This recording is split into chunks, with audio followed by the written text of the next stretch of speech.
On vous souhaite la bienvenue à ericlato.com. Dans quelques instants, on reçoit la présidente fondatrice de Academos, qui est un système de cyber-mentorat pour les jeunes de 14 à 30 ans. Elle s'appelle Catherine Légaré. Elle a d'ailleurs été désignée il y a quelques années personnalité la presse Radio-Canada. Donc, on va parler un peu de sa création, parce que ça fait près de 15 ans maintenant que ça existe. Mais d'abord, parlons des élections scolaires.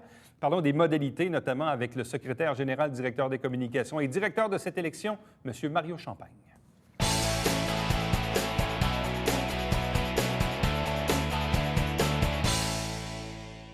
On vous parle d'un sujet passionnant, je dis ça de façon un peu à la blague, c'est les élections scolaires. C'est drôle parce qu'en même temps, on remet en question l'existence des commissions scolaires. Ça fait 7 ans qu'il n'y a pas eu d'élection. En même temps, il y a un changement de modalité quand même assez important. Et curieusement, ici, à la commission scolaire des Hautes-Rivières, il y a eu une élection à tous les postes dans les districts, de même qu'à la présidence. Avec nous, le secrétaire général et directeur des élections, Mario Champagne. Bonsoir et bienvenue. Bonsoir. C'est un peu paradoxal. On remet en cause l'existence des commissions scolaires. Puis là, ici, dans la région, finalement, vous avez 2 équipes complètes, vous avez même des candidats indépendants. Bref, il y a comme un intérêt pour l'élection. Un intérêt pour l'élection, un intérêt pour la commission scolaire des Hautes-Rivières, mais on est quand même effectivement dans un contexte où on remet en cause l'existence, puisqu'on voit chez nous des équipes et des gens qui ont un intérêt pour le monde scolaire. Moi, je trouve ça rassurant, en tout cas chez nous, de voir ces gens-là qui ont cet intérêt-là. Le gros changement, en fait, il y en a 2. Parce que de mémoire d'homme, quand je regarde dans les 25 dernières années, d'autant que les dernières élections scolaires remontent à 7 ans, parce que le gouvernement a extensionné les mandats là, pour différentes raisons. Mais le modèle qu'on a connu, c'était grosso modo quoi, 21 commissaires? Oui, il y avait 21 commissaires élus. 21 commissaires élus, et là, entre eux, ils se votaient un président ou une présidente. Absolument. Là, c'est terminé, ça. Ça, c'est terminé.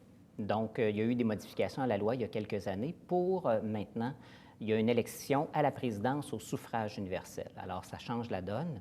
Donc, un peu comme le maire d'une ville. Absolument. C'est ce qui fait aussi probablement qu'il se crée des équipes autour des présidents pour pouvoir là, avoir un impact aussi sur l'ensemble du territoire de la commission scolaire. Donc, élection de la présidence au suffrage universel, comme le maire d'une municipalité, à la seule différence que le territoire de la commission scolaire des Hautes-Rivières est immense. Est immense. 23 municipalités.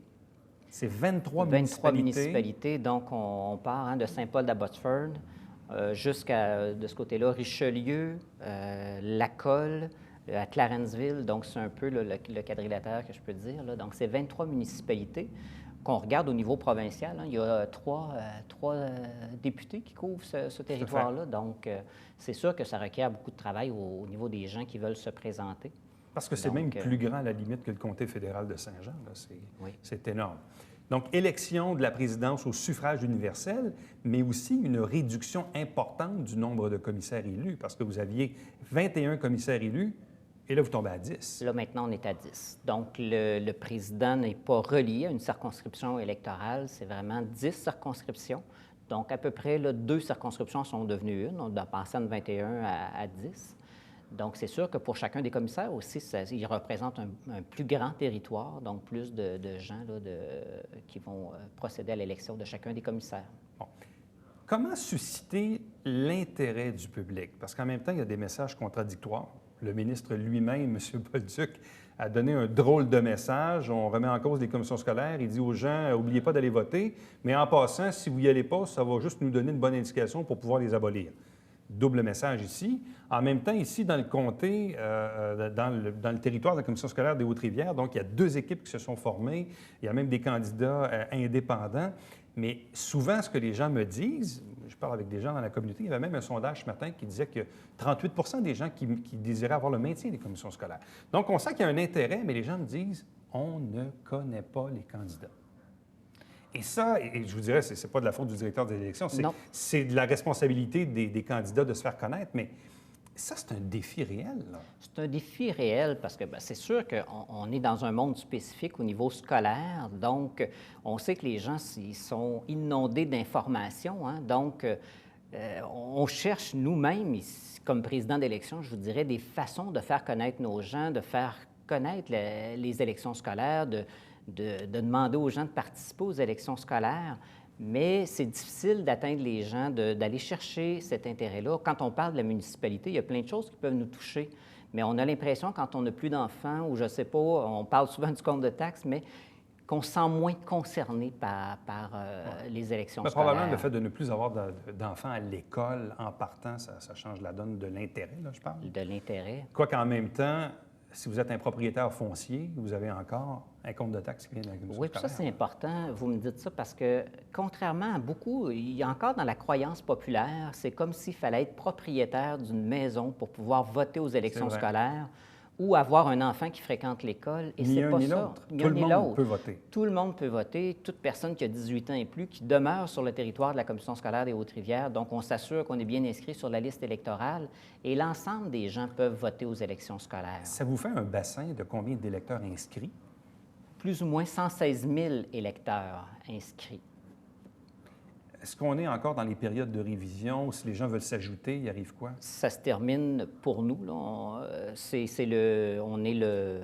Je me perds Aujourd'hui, les dates. on est mardi le 14, Alors, moment d'enregistrer cette émission. Ça se termine ce soir. Ça se termine ce soir à 10 h. Donc, la commission de révision de la liste électorale siège jusqu'à 22 h ce soir. Bon. Là, évidemment, puis c'est un peu du nouveau parce que vous-même, vous avez déjà chapeauté 2 autres élections, mais il y avait quoi, 5 districts sur 21. Les autres étaient tous élus par acclamation. Là, même pour vous, c'est une différence parce que là, vous avez vraiment 10 élections de district plus une élection à la présidence. Ça requiert, c'est sûr, une logistique importante. C'est quand même du travail important. Il y a 25 candidats aussi à ces élections scolaires-là. Alors, nécessairement, ça requiert d'organiser un vote sur l'ensemble du territoire. Et toujours le défi à l'intérieur de ça, c'est, je pense qu'on doit favoriser ces élections-là, ils sont là, on doit favoriser le vote, que les gens puissent l'exercer, ce vote-là correctement. Mais il y a aussi un défi, parce qu'il y a une gestion de fonds publics à l'intérieur de ça de façon raisonnable, parce que les commissions scolaires, il n'y a pas de sommes qui leur sont données pour organiser les élections scolaires. Donc, c'est vraiment pris à même le budget de son opération.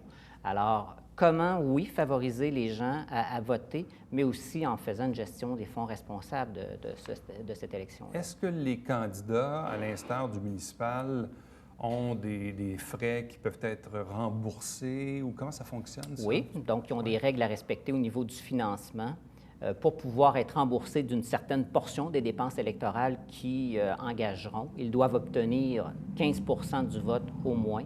Et à ce moment-là, il y a un montant qui leur est remboursé. Il me semble que c'est 75 du premier 500 et 50 pour l'excédent. Mais ça ne peut pas aller, ça ne peut pas être un montant plus élevé que leur propre contribution. Donc, c'est quand même limité, là, les sommes qui est remboursée au niveau des dépenses électorales. Donc, en tout et partout, l'élection de cette année à la Commission scolaire des Hautes-Rivières, ça représente quoi comme dépenses? Bien, je vous dirais, au niveau des dépenses, c'est sûr que le fait d'avoir des élections sur l'ensemble du territoire, ne serait-ce que il y a des obligations légales, ne serait-ce qu'on envoie des avis d'inscription à chacune des adresses. Donc, les gens ont reçu l'avis d'inscription. Les gens vont recevoir la carte de rappel dans les prochains jours. Il y a du personnel électoral qu'on doit engager sur l'ensemble du territoire et toutes les autres dépenses là, qui peuvent être liées à une élection. Donc, comment ça va pouvoir représenter au bout du compte? On avait budgété au point de départ un 100 000 mais c'est sûr qu'on n'avait pas prévu nécessairement qu'il y aurait des élections sur l'ensemble du territoire. Donc, ça va coûter plus que 100 000 Ça va coûter plus que 100 000 pour organiser ces élections. Oui, pour organiser ces élections. Là, comment les gens peuvent-ils savoir Parce que, bon, la carte de rappel nous dit, je ne sais pas, bon, vous habitez le district numéro 6, mais même moi qui, normalement, n'est pas pire en géographie, là, je pourrais difficilement vous donner le découpage des 10 circonscriptions. Oui. De quelle façon les gens peuvent-ils le savoir? Si, exemple, moi, dans mon quartier, l'école la plus proche, c'est l'école NDL sur la rue Plaza, ou c'est l'école Saint-Gérard, ou c'est l'école Prévert. Comment on fait pour savoir dans quel district on est, puis ça représente quoi? Si on a accès à un ordinateur, c'est assez simple. On va sur le site Internet de la commission scolaire, puis les circonscriptions y sont décrites. Sinon, il y aura un avis aussi public dans les journaux qui passeront cette semaine. Et les numéros, il y a une description qui est reliée aussi à chacune des circonscriptions pour que les gens puissent les connaître. Donc, on essaie de publiciser là, à coût aussi là, raisonnable pour faire connaître ces choses-là. Drôle de question, mais question quand même. C'est quoi le rôle d'un commissaire scolaire et d'un président ou d'une présidente de commission scolaire? Parce que il y a quand même un fort pourcentage du budget qui sont des salaires destinés aux enseignants. C'est négocié, ça, c'est des conventions collectives nationales. Donc, vous recevez les subsides du ministère de l'Éducation, mais vous les redonnez à vos employés. Mais dans le fond, la marge de manœuvre d'un commissaire scolaire, c'est quoi? C'est quoi son champ décisionnel? Bien, je vous dirais, c'est les grandes orientations. Hein. Il y a quelques semaines, je pense, le directeur général est venu vous parler du plan stratégique. Un des rôles importants du Conseil des commissaires, c'est justement d'adopter le plan stratégique de la commission scolaire. Donc, les grandes orientations, ça sera quoi les objectifs à atteindre? Le conseil des commissaires aussi, c'est lui qui adopte toutes les politiques de la commission scolaire. Alors, la politique d'admission des élèves à Haute-Rivière, elle est différente des Patriotes Marie-Victorin en fonction de chacune des réalités. Les horaires d'école. Les horaires d'école, il y a des engagements parce qu'aussi, le conseil des commissaires, quand dans la loi sur l'instruction publique, on lit que la commission scolaire, on parle du conseil des commissaires. C'est sûr que le conseil des commissaires, lui, va donner certains pouvoirs à ses gestionnaires pour faire en sorte que la commission scolaire puisse fonctionner là, rondement, efficacement. Mais tous les autres pouvoirs, il y a des pouvoirs d'engagement, des pouvoirs d'octroi de contrat aussi qui sont faits par le conseil des commissaires. Comme je disais, l'adoption des politiques. La rénovation des bâtiments. Oui, s'il y a des modifications au niveau des bassins de fréquentation aussi des élèves. Alors, puis la prise de position aussi dans des dossiers d'importance. Donc, c'est le conseil des commissaires donc, qui voit ça. Donc, les gens doivent aussi, en fait, les électeurs que nous sommes, le budget aussi, et l'adoption du budget. Donc, la répartition des ressources à travers l'ensemble de ces écoles. Pour l'électeur qui dit, moi, là, j'aimerais ça m'intéresser, là, mais en même temps, l'électeur doit faire aussi un certain effort pour aller chercher de l'information sur les candidats aussi, là, parce que les gens, parfois, ne les connaissent pas. Il y a moins de budget aussi qu'au municipal où il y a plein d'affiches. Moi, à date, je n'ai pas vu d'affiches. Je ne sais pas s'il va en avoir, là, mais moi, en tout cas, j'en ai pas vu jusqu'ici.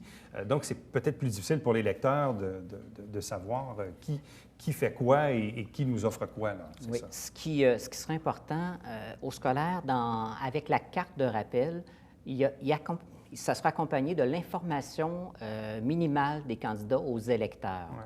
Donc, avec la carte de rappel, les deux candidates à la présidence, la photo sera avec la carte de rappel, avec un texte qu'ils ont fait à l'intention des gens, et pour chacune des circonscriptions aussi. Donc, il y aura la présentation des gens qui se présentent et il y a un texte qu'ils ont composé. Donc, à ce moment-là, avec la carte de rappel, ils pourront mettre un visage sur le nom de la personne qui se présente avec un petit texte aussi qui va être fait. Élection scolaire dimanche le 2 novembre. Partout sur le territoire de la Commission scolaire des Hautes-Rivières. Il y a d'ailleurs 2 équipes qui s'affrontent dans les districts et à la présidence. Il y a également des candidats indépendants dans certains districts. Il y a aussi un vote par anticipation, je présume. Le 26 octobre, dimanche le 26 octobre. M. Champagne, merci beaucoup. Merci. Bonne chance. Ça fait plaisir. Merci. Restez avec nous au retour. On reste un peu dans le monde scolaire. On vous parle d'un principe de cyber-mentorat pour les élèves qui existe depuis quelques années déjà. Et ça s'appelle bien sûr Academos.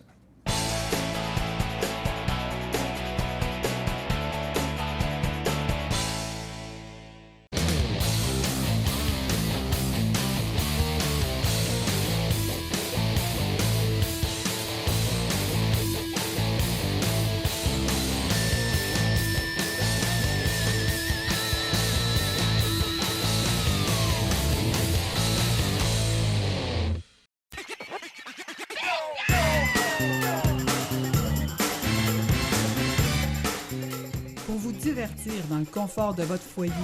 Télébingo, TVHR, tous les dimanches matins, 9h30, avec votre meneur de jeu, Alain Rameau. C'est un rendez-vous.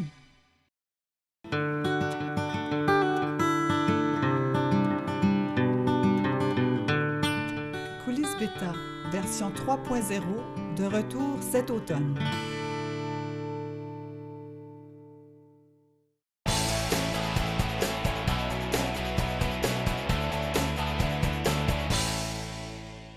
L'année scolaire vient à peine de débuter, mais si vous avez des jeunes qui fréquentent notamment l'école secondaire, secondaire 3, 4 ou 5, où là, on met un peu de pression sur nos enfants pour dire, bon, ben là, il faut que tu commences à y penser, à t'orienter en prévision du cégep, en prévision de l'université. C'est un âge quand même assez jeune pour leur demander fermement de choisir rapidement leurs options. Bien, il existe un site Internet, et je vais vous donner l'adresse, d'ailleurs, il apparaît au bas de l'écran, www.academos.qc.ca. Ça existe depuis près de 15 ans maintenant et on a la chance et l'opportunité d'avoir la présidente et fondatrice d'Academos, Catherine Légaré. Bonsoir et bienvenue. Bonsoir. C'est en réalité donc du cyber-mentorat destiné aux jeunes, principalement d'âge secondaire, on pourrait dire, dans le but de les orienter dans leur choix scolaire et ultimement dans leur choix de carrière. Ce que j'ai cru comprendre en lisant quelques notes, c'est que c'était pour vous un projet d'université, oui. Carrément, qui en est devenu finalement un OSBL aujourd'hui avec des employés et un rayonnement quand même assez important. Oui, exactement. C'était mon projet de recherche au doctorat en psychologie. Le but, c'était d'expérimenter une nouvelle façon d'aider les jeunes. Là, on se reporte en 1999, donc d'utiliser Internet pour aider les jeunes, à l'époque, c'était très innovateur. J'en ai fait mon projet de recherche, ça a marché et c'est encore existant aujourd'hui. Et là, bien, en fait, un peu pour fêter notre 15e anniversaire, on a lancé une nouvelle mouture de notre plateforme avec la rentrée scolaire. Donc là, il y a le mentorat dont vous venez de parler, mais on l'a vraiment transformé pour en faire un réseau social de l'orientation. Ouais. Donc, on ajoute d'autres composantes, des groupes d'intérêt. On veut aider les jeunes à s'orienter vraiment à partir de leurs intérêts et faire entrer l'orientation dans leur vie de tous les jours, donc sur leur tablette, sur leur téléphone, et rendre ça très, très accessible pour eux. Il fallait quand même être un peu visionnaire, parce que si je me reporte à 1999, moi, à l'époque, j'étais journaliste à CKC. On avait un ordinateur dans la salle des nouvelles sous Windows 95 et on y allait une fois de temps en temps. Je me rappelle même d'avoir créé mon compte Hotmail en 98, mais je recevais peut-être 2 courriels par semaine. Là. En 99, quand même, l'Internet n'avait pas la portée que ça a aujourd'hui. C'était quoi? Absolument vous étiez visionnaire ou c'est quoi? C'était un éclair qui vous est passé? Je me suis même fait traiter de... D'illuminer? D'illuminer. Ouais. Oui, mais on utilisait beaucoup le courriel à l'époque. Peut-être parce que j'étais à l'université, j'utilisais aussi des forums de discussion, j'échangeais avec des étudiants dans d'autres universités, avec des professeurs. Et là, je me suis dit, bien, pourquoi pas formaliser ça un peu plus? Je ne sais pas, j'ai vu que c'était pour le côté social d'Internet qui était pour se développer avec ce qu'on connaît aujourd'hui, Facebook, Twitter et tout ça. C'est beaucoup du social maintenant, Internet. Si on se reporte à l'époque où vous-même, lorsque vous étiez à l'école secondaire, est-ce que c'est quelque chose qui vous a manqué vous-même dans votre propre orientation, ce désir de peut-être avoir pu parler à quelqu'un à quelque part à un certain moment? Non, je dirais au contraire, j'ai eu des mentors. J'ai eu la chance d'avoir des gens dans mon parcours qui m'ont inspirée, qui ont fait que je me suis donné des buts. Je dis pas que j'ai fait une ligne droite, là, mais j'ai rencontré des gens qui m'ont donné confiance, qui m'ont inspirée, qui m'ont fait voir mes forces, mes compétences. Puis c'est ça qu'on fait chez Academos aussi avec le mentorat, c'est de prendre des jeunes qui les voient peut-être pas, ces forces-là, ces compétences, qui se voient pas de but, de leur aider à en avoir un avec des gens qui font toutes sortes de métiers, qui peuvent parler de leur métier d'une manière très, très concrète tous les jours. Chez Academos, dans nos mentors, on a des pompiers, des ambulanciers, des commis de bureau, des professeurs d'université. Tous ces gens-là parlent de leur quotidien, parlent de pourquoi ils ont choisi ce métier-là. Et ça, c'est très, très inspirant pour les jeunes. Et il y a des jeunes qui ont un mentor, il y en a qui en ont plusieurs parce qu'ils hésitent entre différents métiers et professions. Alors, on dit aux jeunes, trace ton propre chemin, mais fais-toi aider par des gens qui peuvent le guider, ce chemin-là. Puis c'est ce qu'on fait tous les jours là, chez Academos. Parce que, bon, Academos, évidemment, c'est présent partout au Québec? Oui, partout au Québec. Partout au Québec. Donc, dans chaque commission scolaire, dont celle que nous, ici, on dessert, commission scolaire des Hautes-Rivières, donc dans les écoles secondaires, les jeunes, en principe, doivent connaître Academos. On leur en parle, là. Il y a des affiches, etc. Donc, Oui, on travaille avec les enseignants, les conseillers d'orientation. Ça se passe dans les classes, ça se passe dans les journées carrières. Donc, nous, on s'ajuste à chaque milieu selon les activités présentes. Donc, si un parent veut se rendre intéressant auprès de son enfant, il dit hey, « As-tu entendu parler d'Academos? » Oui, il peut le faire. Et là, l'enfant devrait répondre « Oui ». C'est ça. Il peut répondre oui. Ou s'il répond non, le parent peut dire, bien, va voir, il peut répondre, c'est comment ça se super. fait que tu connais ça? Mais il peut Ouais. répondre, va voir, c'est super, parce qu'en fait, il y a le lien avec les écoles, mais un jeune qui veut utiliser Academos peut aller sur le site web, s'inscrire, avoir un mentor, participer au groupe d'intérêt, qui, en fait, même au secondaire, au collégial, à l'université, en fait, nous, c'est 14-30 ans. Donc, même un jeune qui n'est pas à 14-30 l'école ans. peut Ouais. utiliser Academos. Ah oui? Oui. Donc, c'est pas dédié uniquement, parce que tantôt, je parlais des... Peut-être parce que je suis passé par là l'année passée, mes jumeaux ont fini le secondaire 5, donc on était dans cette mouvance-là des choix de carrière et choix de cours. Mais dans le fond, comme vous le dites, c'est plus large que ça, là. Donc, quelqu'un peut avoir 25-28 ans, être en réorientation de carrière Tout à et fait. s'inscrire Ou au sur cégep. Academos, Au là. cégep, on parle souvent du décrochage au secondaire, qu'il y a environ 30 d'étudiants qui ne finissent pas leur secondaire, mais au collégial, il y a un tiers des étudiants qui changent de programme après la première session. Il y a à peu près un tiers des étudiants qui décrochent aussi. Alors, les besoins sont là aussi aux autres niveaux d'études. Et bien, il y a des jeunes aussi nos fameux décrocheurs, bien, ils peuvent utiliser Academos pour se donner une prise sur un métier, une profession, retourner à l'école, se donner un but dans la vie. Au fil du temps, donc plus de 50 000 jeunes ont été rejoints Oui. par Academos, plus de 2000 mentors. Là, donc, vous approchez le 15e anniversaire. Vous êtes toujours fondatrice, oui, mais vous êtes toujours dans l'environnement de l'organisme. Ah, Pourquoi? j'y travaille toujours. Pourquoi? On vient de lancer une nouvelle plateforme, il y a plein de développements qui s'en viennent. Je suis toujours à la quête de comment mieux aider les jeunes, comment les aider avec les moyens d'aujourd'hui. Là, en 2014, c'est de faire un réseau social. Bientôt, on va ajouter des services, des offres d'emploi, des offres de stage, des offres de bénévolat. Les jeunes vont avoir accès à des employeurs, aux organismes de leur région, comme des Carrefour Jeunesse Emploi, des organismes d'employabilité. Les établissements scolaires aussi vont être présents dans Academos. Donc, on veut vraiment créer un environnement où le jeune va pouvoir déjà se développer un réseau, un peu à la LinkedIn, mais pour plus jeunes. Là, bien, c'est ça, il y a plein de possibilités de ce qu'on peut faire pour aider nos jeunes aujourd'hui. Alors, je continue à travailler à ça. Bon, le fonctionnement, parce que moi-même, j'y ai adhéré là, comme mentor dans mon domaine là, du journalisme électronique. Ça fait quelques mois à peine, mais le principe, c'est que, dans le fond, les mentors, j'ouvre une parenthèse, parce que ne devient pas mentor qui veut, là. Il y a tout un processus d'entrée pour vous assurer d'avoir des mentors, disons, de qualité, là, pas se ramasser avec des problèmes qu'on ne veut pas. Mais une fois qu'on a passé ce processus-là comme mentor, dans le fond, on reçoit un message d'un jeune ou de quelqu'un là, qui nous pose une question sur notre métier. Et là, s'entame une discussion, dans le fond, entre le mentor et le mentoré, c'est ça? Via Internet. Via Internet uniquement. Et les questions, bien, vous pourrez peut-être parler un peu de ce que vous recevez, là, mais ça peut aller de combien gagnez-vous par année, quelles sont vos tâches quotidiennes, à quelle école on va si on veut faire tel ou tel métier? Oui, quoique là, dans ce combien temps-là, d'heures vous travaillez par semaine? Travaillez-vous la nuit? Oui. Bon, c'est On ça, renvoie aussi les jeunes dans ce temps-là quand il s'agit des préalables, des choix de programme. On les renvoie aussi aux professionnels de l'orientation parce que les mentors, souvent, ne sont plus au courant de ce qui est requis. Mais tantôt, je parlais, par exemple, d'ambulanciers. Bien, les questions peuvent aller jusqu'à comment on fait pour revenir d'une scène d'accident, puis rentrer à la maison, puis manger son spaghetti en famille, là.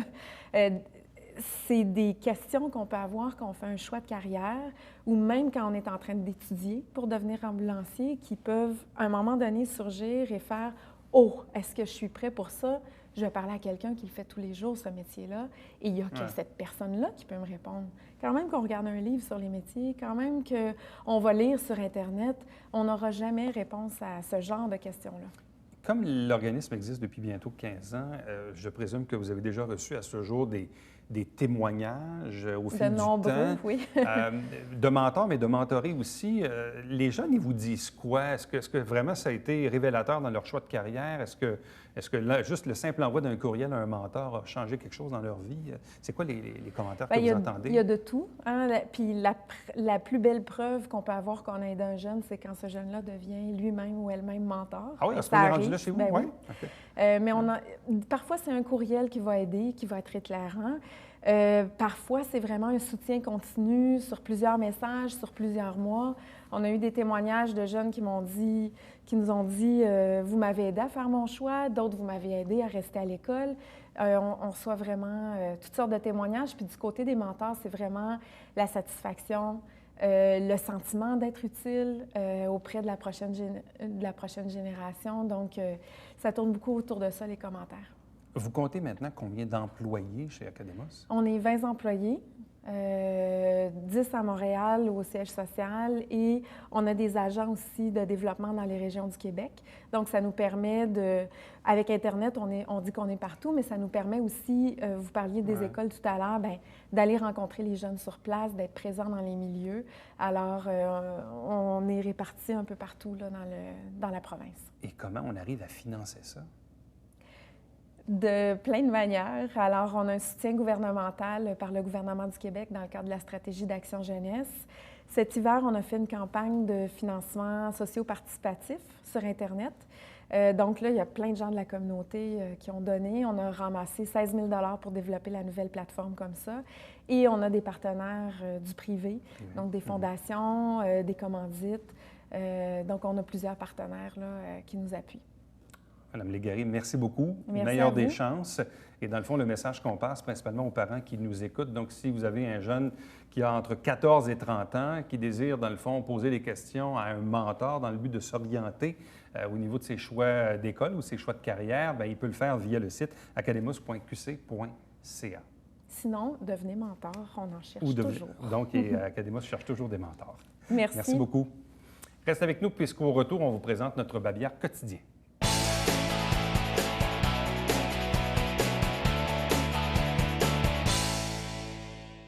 On vous rappelle que c'est en fin de semaine, le 18 et le 19 octobre, à la place du marché dans le Vieux-Saint-Jean, avec cet événement qui s'appelle Quartier éphémère. Donc, il y a toujours les traditionnels maraîchers, mais il va y avoir d'autres types d'animations, d'autres types de kiosques également durant le week-end.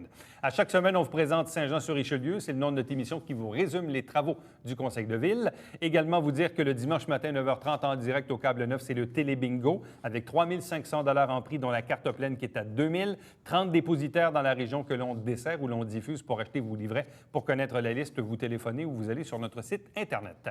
L'émission que vous regardez en ce moment s'appelle ericlatour.com. Pour me joindre directement par courriel, ericlatour@tvhr9.com. Et on vous invite également à nous suivre et à nous aimer sur Facebook et sur Twitter. Prochain rendez-vous demain. Bye bye.